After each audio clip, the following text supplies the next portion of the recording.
sudah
janjinya. Kadang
lawan keluarga atau kekawanan, karena kau tidak akan bangkit kedudukan.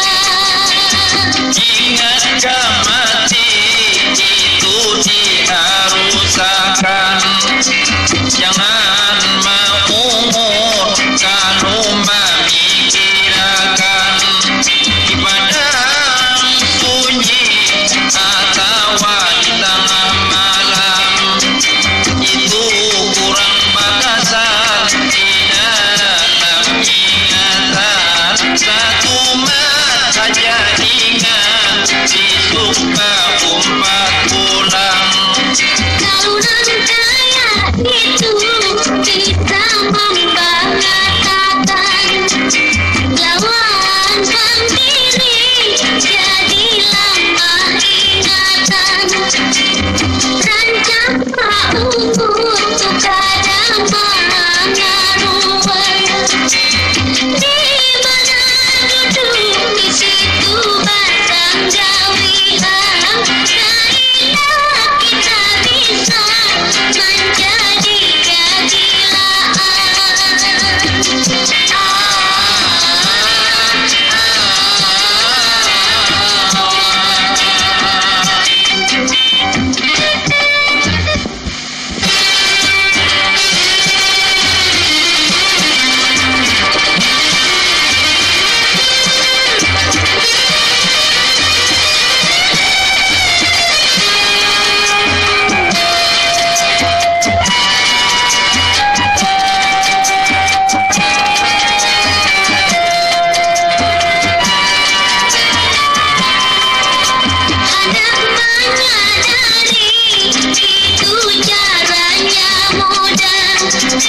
menurut ajaran itu Rasulullah. Rancak ba'ilam itu bagus pansinggan, kawadah Madinah kawan kena musibah. Insya Allah berkurang sifat rancangan. Apalagi melawat kurang nang parang sudah, lawan bainakan nyawa Jakarta limbah. Parang keluar nyawa menghadap Allah, di situ kita akan ingat bertambah iman dan takwa kita kepada Allah. Apalagi kita umat mengantarakan, kalian lahat itu gabah kuburan, supaya mengingat itu jalan kehidupan. Hidup sesudah mati itu diberi alam, di alam akan jaga Ramadan berdiam. Kalau sudah terunjur diri di dalam ruang, salahin kain gaji itu pembungkus badan. Kalau bang pangkat